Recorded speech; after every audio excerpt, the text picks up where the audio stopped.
బాగుంది కానీ బతుకు అర్థమైంది. ఇప్పుడు గట్టిగా స్తోత్రం చెప్పండి. పవిత్రమైన బోధ కావాలి, యథార్థమైన బోధ కావాలి, క్రియల కలిగిన బోధ కావాలి. గట్టిగా స్తోత్రం చెప్పండి, గట్టిగా చెప్పండి. ప్రియమైన దేవుడు వల్లరా నేను ఇక్కడ వాక్యం చెప్తున్నాను. మా అబ్బాయి ఏం చేస్తాడు ఇప్పుడు? మా అబ్బాయి ఏం చేస్తాడు ఇప్పుడు? దేవుడి పని చేస్తాడు. కాబట్టి అపవిత్రత ఉంది, మనుషులను అపవిత్రపరుస్తుంది, సంఘాన్ని అపవిత్రపరుస్తుంది. దేవుడు ఆజ్ఞను, దేవుడి క్రమాన్ని, దేవుడి నియమాన్ని, దేవుడి యొక్క చట్టాన్ని కూడా అపవిత్రపరుస్తున్న బోధలు కొన్ని ఉన్నాయి. ఓ మాస్టర్ గారు అన్నాడు, ప్రియమైన దేవుడు వెళ్ళారా నేను చెప్పేది చేయండి, నేను చేసేది మాత్రం చేయవా. అంటే ఏంటి? ఇప్పుడు ఆ ప్రభావం ఉండేది ఎవరి మీద? హలో, గట్టిగా స్తోత్రం చెప్పండి, గట్టిగా చెప్పండి. ముందుగా దేవుడి మందిరానికి నువ్వు ముందుగా వాక్యాన్ని విను, వాక్యానుసారంగా ఉన్నాడు, వాక్య బోధ ప్రకారంగా నువ్వు కుటుంబాన్ని నీవు కట్టుకుంటే నీ జీవితం, నీ కుటుంబం ఆస్వాదించబడు. సకల దుర్నీతి నుండి, సకల అపవిత్రత నుండి, సకలమైన హేయ క్రియల నుండి యేసు రక్తం మనల్ని పవిత్రపరచును గాక. yes, వాక్యము వినటము కాదు, దాని ప్రకారం జీవించాలి. అది పవిత్రమైన బోధ కాదో నువ్వు పరిశీలించగలగాలి. హల్లెలూయా. ఒక పాస్టర్ గారి రోజు మధ్యాహ్నం మీటింగ్కి వెళ్తున్నదే ఉందంట. పరలోకం ఎక్కడ ఉందంటే, సరే మంచి మాట చెప్పాడు, కుటుంబం చిన్న పరలోకం చిన్న ఆనందంగా ఉంటుందంటే పర్వాలేదు. అట్లా కాదంట, పరలోకం పైన లేదంట, కిందే ఉందంట. రైట్, మంచి బోధన. నేను బయటకు వెళ్ళి వస్తాను, ఏం చేద్దానండి. హల్లెలూయా, హల్లెలూయా. కాబట్టి నేను బోధకులను ఏమంటలేదండి, నేను ఎవరిని విమర్శించట్లేదు. నాన్న దేవుడు వాక్యం చెప్తుంది కదా. ఆ అపోస్తలుడైన పౌలు తెస్సలోనికీయులకు రాసిన పత్రికలో చెప్తున్నాడు, 2:3 వచనంలో చెప్తున్నాడు, కపటమైన బోధ కాదు, అపవిత్రమైన బోధ కాదు. గట్టిగా స్తోత్రం చెప్పండి, గట్టిగా చెప్పు. పవిత్రమైన బోధ, పవిత్రమైన దేవుడి మాటలు 7 మార్లు ఎండు పోసులో కలిగిన అంత పవిత్రమైన మాటలు, జీవము కలిగిన మాటలు దేవుడి మాట. మరి ఎందుకంటే నీ కుటుంబాన్ని కట్టటల్లా? ఇప్పుడు బోధించేవాడు పవిత్రంగా ఉన్నాడు, మరి బోధన వాళ్ళు ఎలా ఉండాలి చెప్పలేంటి? మరి ఈ పవిత్రతను సంక్రమించినప్పుడే దేవుడి యొక్క దీవెన అక్కడ కలుగుతుంది, దేవుడి యొక్క ఆశీర్వాదం కలుగుతుంది. ఈ బోధకు తగిన ప్రతిఫలము నువ్వు అనుభవిస్తావు. ఇవన్నీ లేకుండా, చెప్పే నాకు పవిత్రత లేకుండా, ఇదే నీ పవిత్రత లేకుండా, ఇద్దరు పాడిందే పాడరా వాసిపడ దాసుడు అన్నా ఉండదు, దానికి ప్రతిఫలము నా బోధ నాదే, మీ పని మీదే. అర్థమైందా? అలా ఉంటే దేవుడి ఆశీర్వాదాలు రావు, దేవుని యొక్క దీవెనలు రావు, దైవికంగా కుటుంబం కట్టబడదు, దైవికమైన ఇల్లుగా యేసుక్రీస్తు గృహమునకు అధిపతిగా ఉండడు. దేవుని వాక్యం చెప్తుంది పిల్లగా, అపవిత్రమైన బోధ ఉంది, జాగ్రత్త. ఏ బోధ ఉంది? మనుషులు అపవిత్రపరుస్తుంది, పాపాన్ని గద్దించరు, అన్యాయాన్ని గద్దించరు, కీడుని గద్దించరు, బలహీనలు బలపరచరు, రోగస్తులు స్వస్థపరచరు, స్వస్థత ప్రార్థన ప్రభు కొరకు చేయరు. అది ఎందుకు కొరకు వచ్చిందో కనిపెట్టే ప్రార్థన ఉండదు. అర్థమవుతుందా? గట్టిగా స్తోత్రం చెప్పండి, గట్టిగా చెప్పండి. ముందు పవిత్రతనిచ్చి ప్రార్థన చేసేవాడు పాపం చేయడు, పాపం చేసేవాడు ప్రార్థన. గట్టిగా స్తోత్రం చెప్పండి. కాబట్టి ఫస్ట్ అపవిత్రత ఏంటంటే బోధ అంటే నీ మాట. ఇప్పుడు మనం అప్లై చేసుకున్నాం, బోధ గురించి కారణం పెడదాం. ఇప్పుడు నీ కుటుంబంలో, నీ వ్యక్తిగతంగా, నీ వ్యాపారంలో, నీ ఇంటిలో, నీకున్న దాంట్లో ఎందుకు నువ్వు దీవెనకరంగా లేవు? ఎందుకు అభివృద్ధికరంగా లేవు? ఎందుకు మేలుకరంగా లేవు? ఎందుకు ఆరోగ్యకరంగా లేవు అంటే నీ బోధ అంటే ఏంటి? స్పిరిచువల్ మాట్లాడడం, బోధ చేయటం, హితోపదేశం చేయటం, మాట్లాడటం బోధ. అంటే ఈరోజు నీ మాటలు ఎలా ఉన్నాయంటే అపవిత్రమైన మాటలుగా బూతులున్నాయి. లేవా? అవి ఉండకూడదు. దేవుడు కోరుకుంటున్నాడు ఈ రోజున. నేను ఎందుకు పిలిచాను, ఎందుకు రక్షించాను, ఎందుకు ప్రాణం పెట్టాను, ఎందుకు ఎంతమంది గనులున్నా గొప్పవారున్నా ఈ రక్షణ భాగ్యం దేవుడు మనకే ఎందుకు ఇచ్చాడంటే పరిశుద్ధులుగా, పవిత్రత కలిగి. పవిత్రత అపవిత్రత అంటే ఏదో కాదు, మన మాటే. ఏంటి చెప్పండి? మన మాటే మనల్ని అపవిత్రపరుస్తుంది.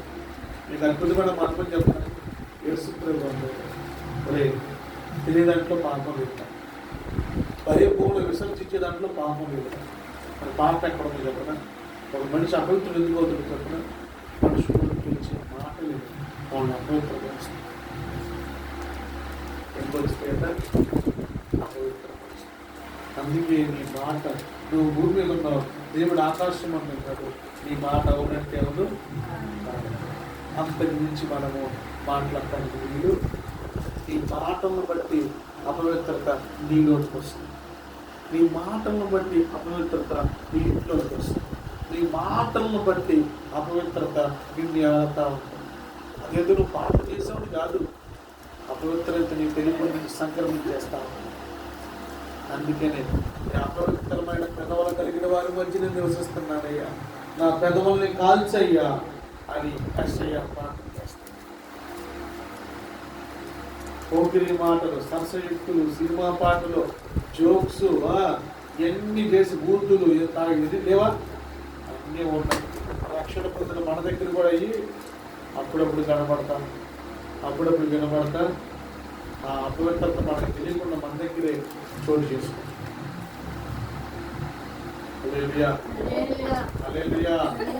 ఆ అపవిత్రత చేస్తున్నాము తొలగిపోకుండా. మనం ఎప్పుడు పవిత్రముగా ఉండాలి, ఎప్పుడు యథార్థముగా ఉండాలి. మన మాట అవునంటే అవును, కాదంటే కాదు అన్నట్టుగా మనము జీవించగలగాలి. ప్రియమైన దేవుని సంగమా, దేవుని వల్లగా దేవుని వాక్యం సెలవిస్తా ఉంది కదా. ఇదిగో ఆయన అన్నాడు, అపవిత్రమైన బోధ, అపవిత్రమైన మాట, అపవిత్రమైన క్రియలు, అపవిత్రమైన తలంపులు, అపవిత్రమైన కార్యములు ఉన్నాయి. వాటన్నిటిని యేసు నామములో విసర్జించుదుము గాక. చెప్పండి, విసర్జించాలి. ఒకవేళ ఇప్పుడు దాకా నువ్వు కోపడుతున్నావు అనుకో, ఇక్కడి నుంచి నువ్వు కోపడకూడదు. ఒకవేళ ఇప్పుడు దాకా నువ్వు బూతులాడేవనుకో, ఏం ఆడకూడదు, బూతులు పడము, మాట్లాడకూడదు. ఇప్పుడు దాకా తగాదులు ఆడుతున్నావు అనుకో, ఇక మనం తగాదుల జోలి వెళ్ళకూడదు. అన్యాయంగా మాట్లాడుతున్నారు, దుర్నీతిగా మాట్లాడుతున్నారు, నానా విధములైన భాషలు మాట్లాడుతున్నారు, దుర్భాషలు ఆడుతున్నారు. ఆ అపవిత్రమైన మాటలు జోలి మనము హల్లెలూయా హల్లెలూయా. తెస్సలోనికే సంఘానికి చెప్తున్నాడు, ఎందుకు సంఘం అపవిత్రం అయిపోతుంది, ఎందుకు కుటుంబాలు అపవిత్రం అయిపోతున్నాయి. దేవుడి ఆశీర్వాదానికి, దేవుడి దీవెనకి, దేవుడి కృపకి, దేవుడి యొక్క మేలుకి ఎందుకు పాత్రలు కావడం లేదు? నీకేం పాపం చేసినట్టే ఉండదు, కానీ అపవిత్రత వాళ్ళలోకి వచ్చేస్తుంది.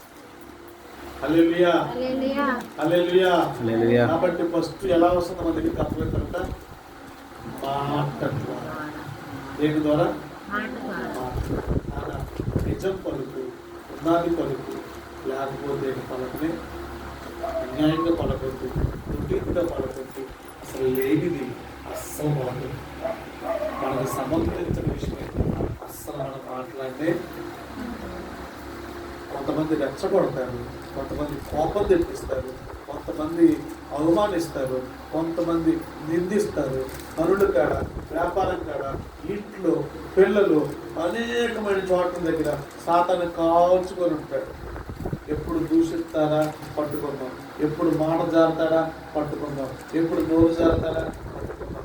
కాలు జారినే తీసుకోవచ్చు కానీ నోరు జారితే అర్థమైందా? నోరు ఎప్పుడు కూడా మనము జారకూడదు.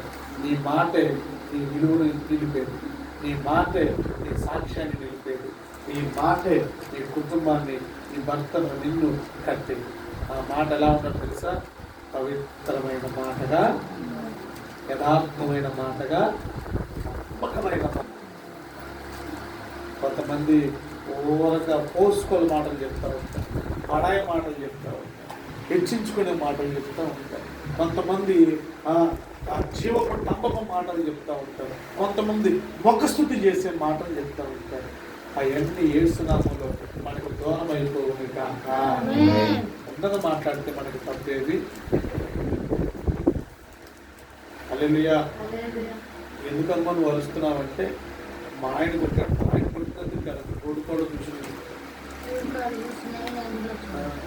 కొంతమందికి అంతే బాధలు వస్తాయి. నేను ఎందుకు అవమానపడాలి, నేను అవమానం ఏం పడుతున్నాను. లోపల శ్రమలు వస్తాయి, లోపల బాధలు వస్తాయి, ఇబ్బందులు వస్తాయి, కష్టాలు వస్తాయి, ఎదురు దెబ్బలు వస్తాయి, అనేకమైన నిందలు వస్తాయి. వాటన్నిటిని ఎంత చేయించాలి చెప్పనా? 2 విధాలుగా చేయించాలి. ఒకటి, లోకాసారంగా చేయిస్తారు. ఎట్లా? తిరిగి మాట్లాడటం, కొట్టడం, లేదంటే వాళ్ళు పగ తీర్చుకోవడం చేస్తారు. ఇది ఒక రకం. రెండో రకం ఎట్లా చెప్పిన? దేవుడు చిత్తానుసారం మౌనంగా ఉంటారు, మౌనంగా ఉండి ప్రభు సన్నిధిలో ప్రార్థన చేస్తారు. అది దేవుడి పరిశాస్త్రం అంటాడు. శ్రమ మీకు ఓర్పునిస్తుంది, ఓర్పు మీకు పరీక్షనిస్తుంది, ఆ పరీక్ష మీకు విజయాన్ని ఇస్తుంది. దేవుడు పరీక్షిస్తాను. నేను తెలుసా? నువ్వు మాట్లాడతావా లేదా, నోరు జారుతావా లేదా. నోరు జారితే పట్టుకుందామని సాతాను చూస్తాడు. దేవుడేమో బిడ్డ నోరు జారు, ఏమో హాస్పిటల్ నోరు జారుకో, నోరు జారుకో, నోరు జారుకో. కానీ ఏం భార్య ఏం చేసింది? సావరాదా బతికేదే దుంపదేగా అన్న. ఎవరిని? యోబుని. నువ్వు బతుకుతుంది. ఏం బతికిదే? దరిద్రమైన బతుకో, చండాలమైన బతుకో. ఇల్లు లేదు, వాక్యం లేదు, బిడ్డలు లేదు, ఆరోగ్యం లేదు, దేహం అంతా గచ్చి, పుళ్ళు, పురుపులు, వాసన. అంటే అప్పుడు ఏమంటాడు? మూర్ఖురాల్లాగా. అబ్బా ఎంత వండర్ఫుల్ వర్డ్ అంటే. మాట కూడా అపవిత్రం, మాట కూడా పాపం చేయలేదండి. మూర్ఖురాల్లా మాట్లాడకు. మూర్ఖులు అట్లా మాట్లాడతారు, పుష్కరులు అట్లా మాట్లాడతారు. సహిద్దాం. ఎంతండి సహించేది? బిడ్డలు చచ్చిపోయారు, ఒంట్లు చచ్చిపోయినాయి, గాడిదలు చచ్చిపోయినాయి, పాడెత్తు అన్నీ అయిపోయినాయి, పనివారు, ఇల్లు కూలిపోయింది, అన్ని ఆరోగ్యం కూడా కోల్పోయారు. అలాంటి సమయంలో ఏమంటున్నాడు? మూర్ఖురాల్లాగా. వావ్, దేవుడు అంటాడు. ఇది కదా ఏమంటే, ఇది కదా భక్తులంటే, ఇది కదా విశ్వాసులంటే, ఇది కదా పవిత్రత అంటే జీవితానికి.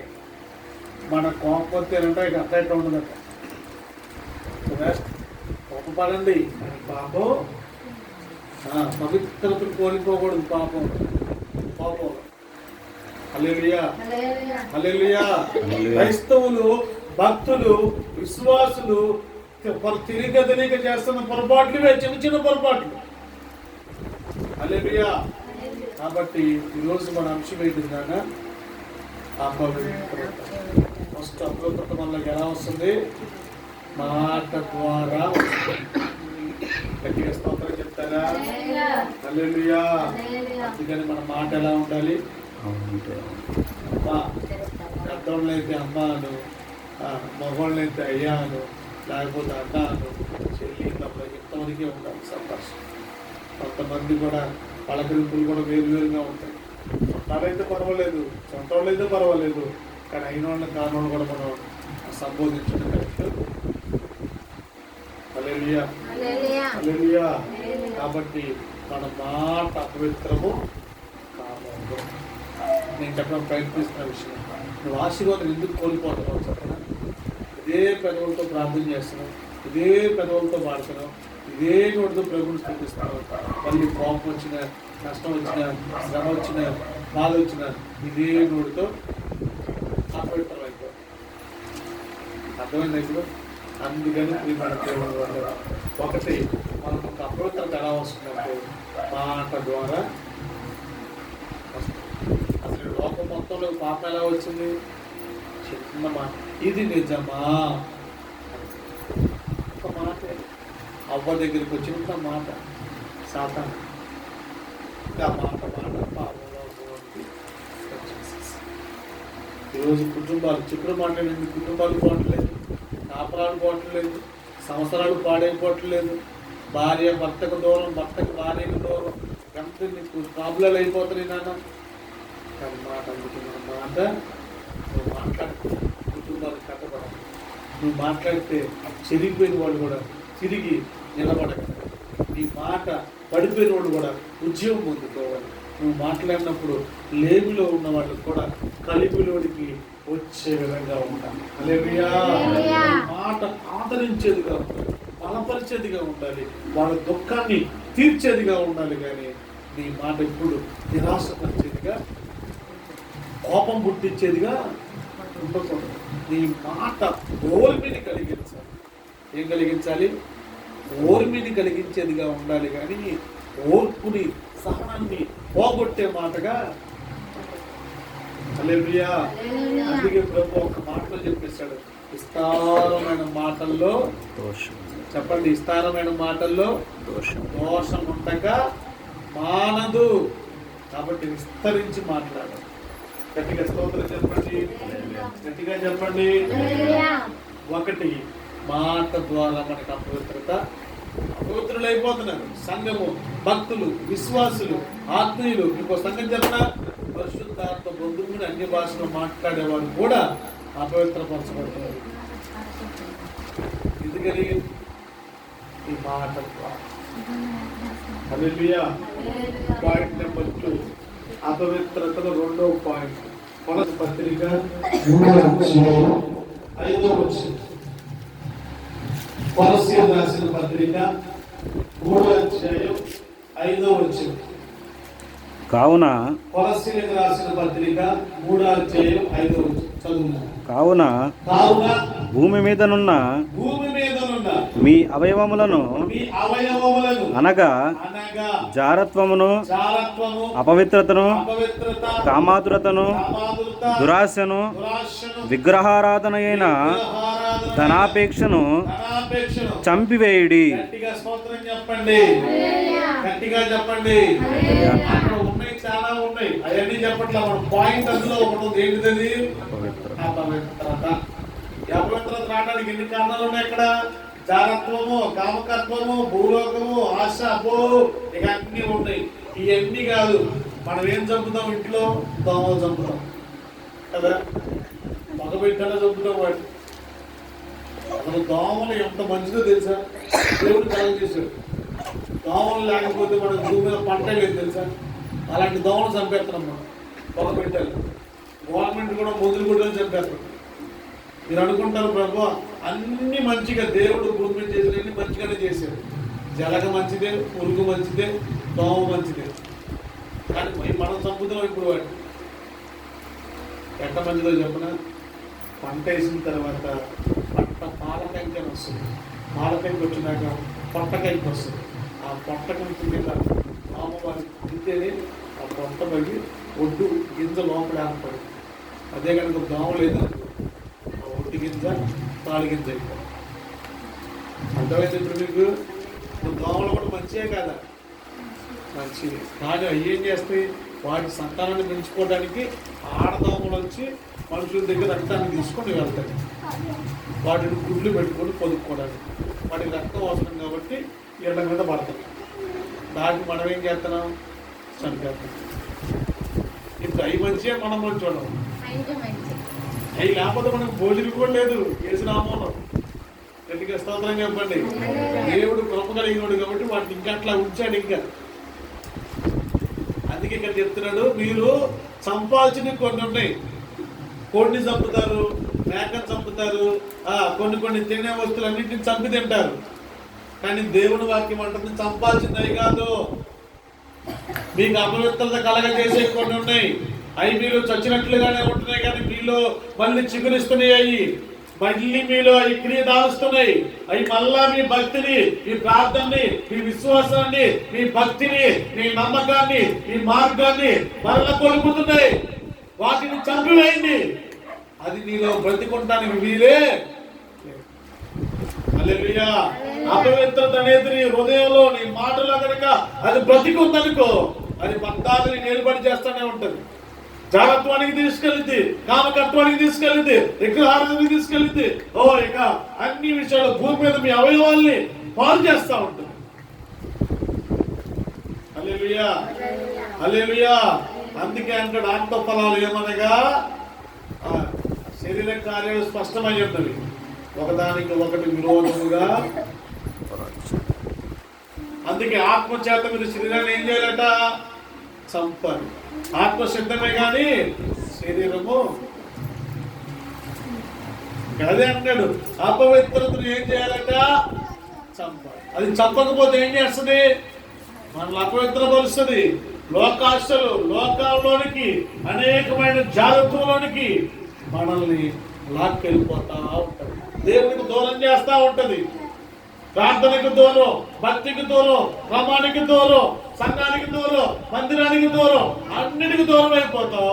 నీకు ఆశీర్వాదాలు కూడా దూరం అయిపోతావు. హల్లెలూయా, హల్లెలూయా. దేవుడికి మనము ఎంత దగ్గరగా ఉంటామో పిల్లగా, దేవుడికి మనం ఎంత పవిత్ర. ఒక మాట అన్నాడు, ఏంటో తెలుసా? పవిత్రత లేకుండా, పరిశుద్ధత లేకుండా ఎవడు ఎప్పుడు నన్ను చూడలేండి. నా మందిరానికి, నా సంఘానికి, నాకు ఎన్నటికి అనుకూలం ఏంటిది? పరిశుద్ధత. ఈ దేవుడైన యెహోవా పరిశుద్ధుడు కనుక మీరు ఎలా ఉండాలి? పరిశుద్ధులై ఉండాలి. ఈ రోజున ధనాపేక్ష అనే ఆశని చంపట్లేదు, విగ్రహారాధన ఆశని చంపటం లేదు. మనలో కలుగుతున్న ప్రతి విధమైన శరీరేచ్ఛల్ని మనము చంపటం లేదు. అవి చంపనంత వరకు దేవుడు ఆశీర్వాదాలు. ఒక చిన్న ఉదాహరణ చెప్తాను. గింజ భూమిలో పడి చనిపోతే ఫలిస్తుందా? అలా ఉంటే ఫలిస్తుందా? అది విత్తనము భూమిలో పడిన తర్వాత చనిపోతే ఫలించిందా? బతికుంటే ఫలించి అలాగే ఉంటే ఫలిస్తుందా? బతికుంటే ఫలించిందా? భూమిలో చనిపోతేనే ఫలిస్తుంది. ఏంటి ఇలా ఉన్నారు మీరు? విత్తనం చనిపోవాలి, భూమిలోకి వెళ్ళి చనిపోయి అది మురిగిపోయి కులిపోయి చనిపోయిన తర్వాత అప్పుడు మళ్ళా కరెక్ట్గా భూమిలో నుంచి స్టార్ట్ అవుతాయి. ఈ లోకరీతి కూడా చనిపోవాలి. క్రీస్తులోకి వచ్చినాక లోకం మీద, శరీరం మీద, వీటన్నిటి మీద నీకున్న మోహము లేదంటే ఇష్టము అన్నిటిలో నువ్వు జయం పొందుకోవాలి. గట్టిగా స్తోత్రం చెప్పండి. ఒక అమ్మాయి అంటుంది, బాప్తీసుని అన్నయ్య ఇస్తానమ్మా, రక్షణ పొందుకుంటాను, కానీ ఒకటి మాత్రం చేస్తానన్నా. ఏంటమ్మా అంటే జబర్దస్త్ చూస్తానన్నా. ఏం చేసిందట? నువ్వు జబర్దస్త్ చూసే కనుక బాప్తీసు తీసుకోవడం లేదు అన్నా. అది చూస్తే నువ్వు పరలోకం పోవని చెప్పట్లా, అది చూడకపోతే వెళ్తామని కూడా చెప్పట్లా. కానీ ఏం చేస్తుందంటే అపవిత్రతలో నీళ్ళు నడిపిస్తుంది. అర్థమైందా? అక్కడ ఏం చేస్తుంది? స్విఫ్ట్గా జోకులు అనేవి ఒక మనిషిని నైతిక విలువని చంపేసి ఆనందాన్ని, సుఖవేగాన్ని ఎక్కువగా పెంచుతాం. హల్లెలూయా. కాబట్టి పిల్లగా ఫస్ట్ మనం ఏం చేయాలంటే, మనకు అపవిత్రత ఎలా వస్తుందంటే మాట ద్వారా అపవిత్రత వస్తుంది. రెండోది, మనం పూర్తిగా చంపకపోవటాన్ని బట్టి అపవిత్రత మనలో హల్లెలూయా, హల్లెలూయా. అలా నేను ఈ పాప ఇంకోసారి చేయలేనా, నా కోసం ప్రార్థన చేయాలా అన్నాడు ఒక భక్తుడు. సరే తమ్ముడు, నీ కోసం చేస్తాను తమ్ముడు, ఇక్కడ పని చేయమని తమ్ముడు. అస్సలు లేదన్నా అన్నాడు. కానీ నెంబర్ ఫోన్లోనే ఎక్కడ ఉంది? నాకు తెలియకుండా వేరే నెంబర్ ఫీడ్ చేసుకుని పెట్టుకున్నాడు. ఏంటి దుర్మార్గ పనులు? తమ్ముడు, దేవుడు చూస్తున్నాడు. ఈరోజు నువ్వు ఏడ్చావు, దుఃఖపడ్డావు, కష్టపడ్డావు, బాధపడ్డావు. నీ కోసం నేను ఉపవాసం ప్రార్థన చేశాను. ఈ సమయంలో నువ్వు దేవుడిని మోసం చేసావు, నన్ను మోసం చేసావు కనుక ఈ సంగతి దేవుడు చూస్తాడు తమ్ముడు అని చెప్పాడు. అని చెప్పగానే ఆ తర్వాత అబ్బాయి పడిన కష్టాలు బాధలు ఇక అన్నీ ఆ తర్వాత వచ్చాడు ఆ అబ్బాయి అంతకు వ్యాపారం వచ్చి ఇల్లు పరిశుద్ధాత్మని దేవుడిని మోసం చేశాను, ఇది నేను పూర్తిగా దీనికి చచ్చిపోలేదు కాబట్టి ఈ రోజున ఆ నెంబరు ఆ సిమ్ము ఫోన్ కూడా తీసేస్తున్నానని చెప్పి పూర్తిగా పడేసేసి ఆ తర్వాత నుంచి ప్రభువులో వచ్చి ఆ తర్వాత ఆధ్యాత్మిక అప్పటికి దేవుడు ఇంకా శ్రమపడతానే ఉన్నాడు, ఇంకా శోధన పెడతానే ఉన్నాడు, ఇంకా పరిశోధన పెడతానే ఉంది. ఎందుకని నిలబడతావా లోపల చనిపోయావా? అందుకే పౌలు అంటాడు బ్రతుకుంట క్రీస్తే చావైతే లాభం. ఇక్కడ దొరకదు ఎక్కడ ఉంటాడు ప్రభు దగ్గర. ఆయన విశ్వాసం అది, ఆయన భక్తి అది, ఆయన ఒక నిరీక్షణ అది. నేనేం చెప్తానని ప్రయత్నిస్తున్నానంటే మన కుటుంబంలో దేవుని యొక్క జీవం మనలో బ్రతుకుండాలి, దేవుని యొక్క కృప మనలో బ్రతుకుండాలి, దేవుని యొక్క ప్రసన్నత, ఆయన దేవతలో ఆయన సన్నిహితము మన కుటుంబానికి ఎప్పుడు అన్యోన్యత కలిగి ఉండాలి అంటే నీవు అపవిత్రతని చంపాలి. గట్టిగా స్తోత్రం చెప్పు. దేన్ని చంపాలి? అపవిత్రతను మనము చంపాలి. చాలా మంది దీన్ని చంపట్లా, దాచుకుంటున్నారు. చాలా మంది దీన్ని పెంచి పోషిస్తున్నారు. హల్లెలూయా. అందుకే మన ఇంట్లోకి దేవుని ప్రత్యక్షత, దేవుని యొక్క కృప, దేవుని యొక్క దర్శనం, దేవుని యొక్క సన్నిధి మనం అనుభవించలేకపోతాం. నాన్న రెండోదిగా ఏంటంటే అపవిత్రత మనం దాన్ని పూర్తిగా చంపుతుంది. అందుకే యోధా పత్రికను మీరు చదివితే మనలో కూడా మీరు అపవిత్రపరచబడకూడదు, జాగ్రత్త. ఎక్కడ మనలో కూడా అపవిత్రత పడకూడదంట. మనం ఎంత పరిశుద్ధంగా ఉండాలి అంటే యాదపరిచి నువ్వు పడుకున్నావంటే, దీన్ని చూసి పడుకున్నావంటే, దీని గురించి మాట్లాడి పడుకున్నావంటే మన ఆలాపంలోకి అయ్యే వస్తాం. అందుకే కళలో కూడా పడుకునేటప్పుడు అందుకే అంటాడు నా నోటి మాటలు నా హృదయ ధ్యానము నీ దృష్టికి అంగీకారముగా ఉండును గాక. నేను పడుకోండి లేచుటి నీవు చూచుదువు గాక, వెనకను ముందును నువ్వు కప్పి ఉందువు గాక. అంత పవిత్రత, అంత జీవాన్ని, అంత కృపని మనము బ్రతకనివ్వాలి అంటే, ఆ దేవుని యొక్క సన్నిహితం మనలో బ్రతికుండాలి అంటే మనం అపవిత్రతని చంపివేయుదుము గాక. చెప్పాలి. ఏం చెప్పాలమ్మా ఇప్పుడు చెప్పండి? లోకాశని చంపి, నీలో ఉన్న భయాన్ని చంపి, పిరిగితనాన్ని చంపి, ఎందుకు ఊరకు భయపడిపోయి అపవిత్రత కార్యాలు ఎన్ని చేస్తున్నావు వాటన్నిటిని నువ్వు చంపేసి. హల్లెలూయా, హల్లెలూయా. చంపకపోవడాన్ని బట్టే మనము అపవిత్రత మనకి ఎక్కువ అయిపోయింది. మూడో పాయింట్. ఫస్ట్ పాయింట్ ఏంటిది? మాట వలన అపవిత్రత. రెండోది ఏంటిదట? రెండోది చంపకపోవడం. పూర్తిగా మనం దాన్ని నిర్మూలన చేయట్లా, ఒప్పుకుంటున్నాం, విడిచిపెడుతున్నాం, కానీ మళ్ళీ ఏదో ఒక సందర్భంలో అది బతికే ఉంటుంది ఎక్కడో. దాన్ని పూర్తిగా మనం. మూడో పాయింట్ ఎఫెసీయులకు రాసిన పత్రిక 5వ అధ్యాయం 3వ వచనం. ఎఫెసీయులకు రాసిన పత్రిక 5వ అధ్యాయం 3వ వచనం. మీలో జారత్వమే గాని ఏ విధమైన అపవిత్రతయే గాని లోభత్వమే గాని వీటి పైరైనను ఎత్తకూడదు, ఇదే పరిశుద్ధులకు తగినది. వీటిని ఏ విధమైనను ఎత్తకూడదు, పేరైనను ఎత్తకూడదు, వాటి పేరు కూడా ఎత్తకూడదు. గట్టిగా స్తోత్రం చెప్పండి. చంపడం అంటే ఏంటో తెలుసా? చంపిన తర్వాత వాటి గురించి నువ్వు మాట్లాడటం కూడా మీలో జారత్వమే గాని ఏ విధమైన అపవిత్రతయే గాని లోభత్వమే గాని వీటి పేరైనను ఎత్తకూడదు, ఇదే పరిశుద్ధులకు తగినది. గట్టిగా స్తోత్రం చెప్పండి. ఇప్పుడు చెప్పండి, మనం పరిశుద్ధంగా పిలవబడ్డావా లేదా? వాటిని ఏం చేయాలంట మనము పేరు కూడా ఎత్తకూడదట. అలా వింటున్నారా? ప్రతి విధమైన ఏ విషయంలో కూడా మనం వాటిని చంపేశాం, చనిపోయింది మన జీవితంలో లేదు. ఇక అవి జ్ఞాపకం చేసుకోవడానికి కూడా వీలు. కొంతమంది ఎంతైనా వదిలేశానంటారు, చేయట్లేదంటారు, కానీ వాటిని ఏం చేస్తూ ఉంటారు? జ్ఞప్తిలోకి తెచ్చుకుంటూ ఉంటారు. దేవుడు వాక్యం అంటుంది కదా, పరిశుద్ధులకు తగినది కాదు, భక్తులకు తగినది కాదు, ప్రార్థన చేసేవారికి తగినది కాదు, మనం వాటి పేరు కూడా ఎత్తకూడదు. గట్టిగా స్తోత్రం చెప్పండి. వాటి పేరు కూడా మనము అన్న మొన్నే నాకు ఇక్కడ పొలిమేర శక్తి కనపడు. నీకు ఎందుకు పొలిమేర శక్తి కాదు?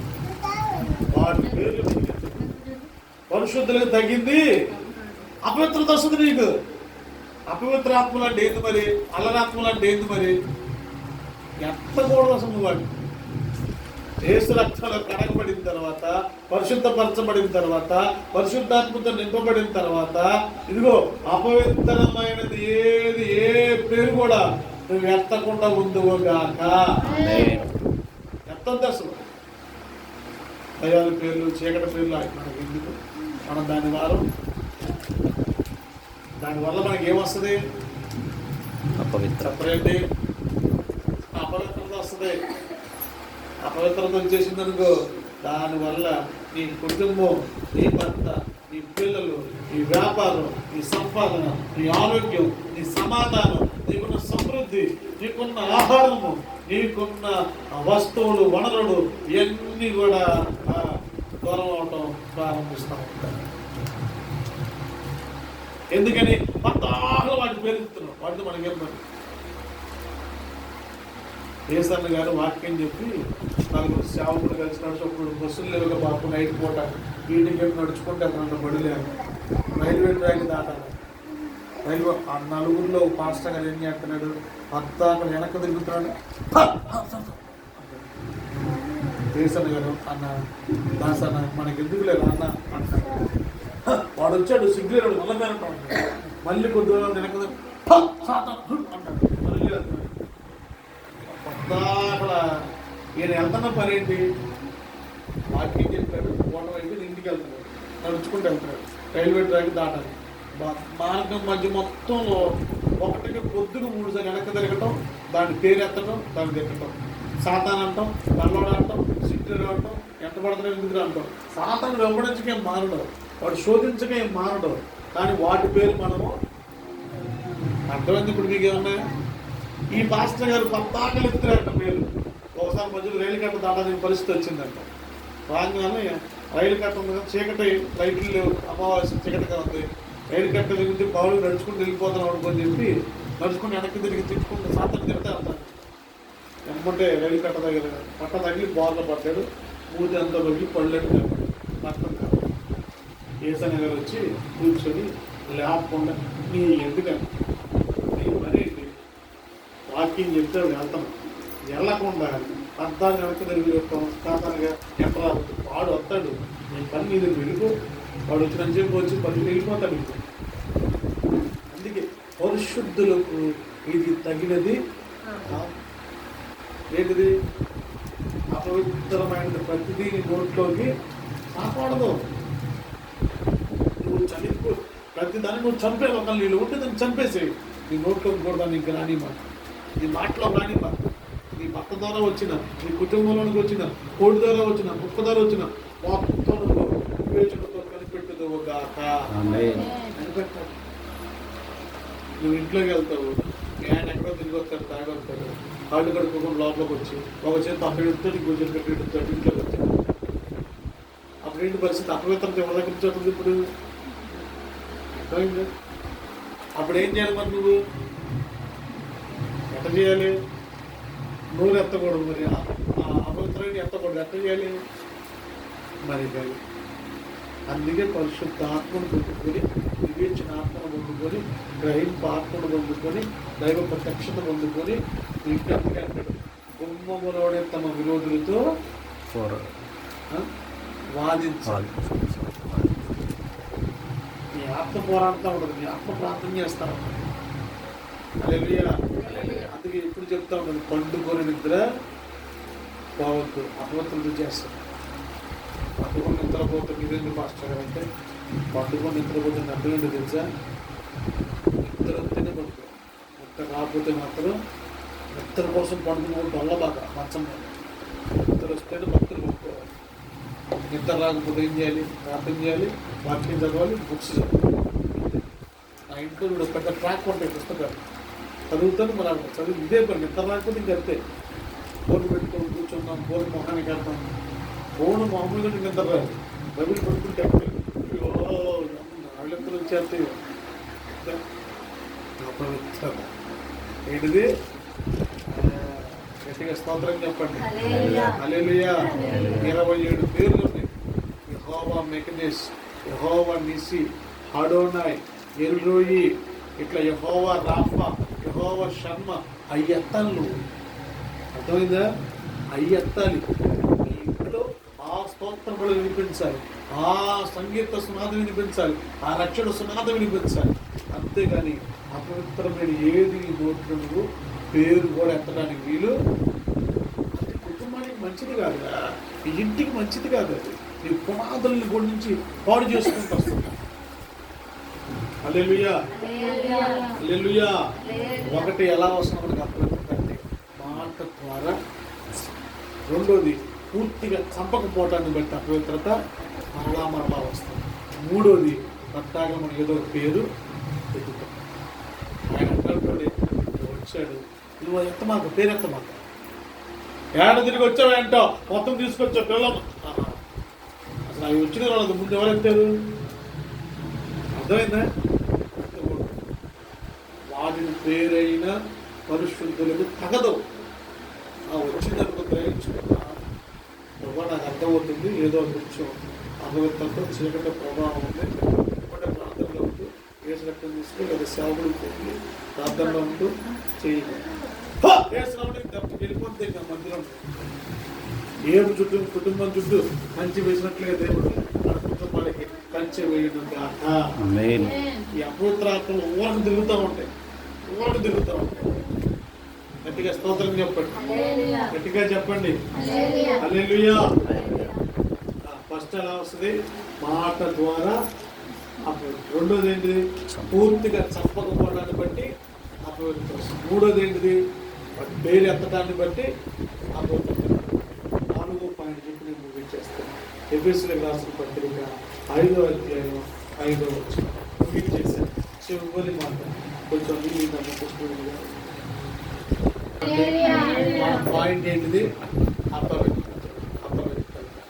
అపవిత్రుడు దేనికి హక్కుదారుడు కాడు? దేవుడు రాజ్యానికి హక్కుదారుడు.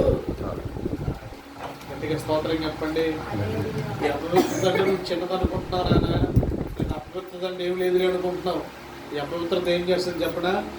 దేవుని రాజ్యాన్ని కూడా నీ దగ్గర నుంచి తీసేస్తుంది. ఆ హక్కును కోల్పోతావు. ఆ పేరు రాయబడింది, జీవగ్రంథంలో పేరుంది, బాప్తిసం పొందావు, రక్షణ పొందావు, పరిశుద్ధాత్మ పొందావు, క్రమాల్లో ఉన్నావు, అన్నీ చేస్తున్నావు. దాన్ని ఏం కోల్పోతావు నువ్వు? అపవిత్రత వలన దేవుడి రాజ్య హక్కుదారుడు కాడాడు. హల్లెలూయా. కాబట్టి మనందరం కూడా దేవుడి రాజ్యానికి మూలవేంటో చెప్పడం పరిశుద్ధత. ఈ అపవిత్రత ఏం చేస్తుందంటే దేవుడి రాజ్యాన్ని, వారసత్వాన్ని, హక్కును, అథారిటీని, లైసెన్స్ని, రక్షణని అన్నిటినీ పోగొడుతుంది మన దగ్గర నుంచి. అర్థమైందా? కాబట్టి దీన్ని మనం పెట్టాలి. ఇది చాలా స్లోగా నడిచే పని. మనుషుల్లో, మనసుల్లో, ఆలోచనలో, ఇళ్లల్లో, విశ్వాసుల్లో, భక్తుల్లో ఉండే పాపం అపవిత్రత. ఏంటి చెప్పండి? అపవిత్రత. అందుకే ఈ అపవిత్రత గురించి 4 విషయాలు చెప్పారు. ఎన్ని విషయాలు? 4. ఫస్ట్ ఏంటిది? మాట ద్వారా అపవిత్రత మన దగ్గరికి వస్తుంది. రెండోది, అపవిత్రతను పూర్తిగా గుర్తుపట్టి చంపకపోతే అది మన దగ్గరే మరలా రిపీట్ అవుతాం. మూడోది, అపవిత్రతని వాటి పేర్లు కూడా మనం నోటితో ఎత్తకూడదు, అది తగదు. 4వది ఏంటిది? అపవిత్రత దేవుడి రాజ్యం హక్కును కూడా తీసేస్తుంది, పోగొడుతుంది. అది గుర్తుపడతాం.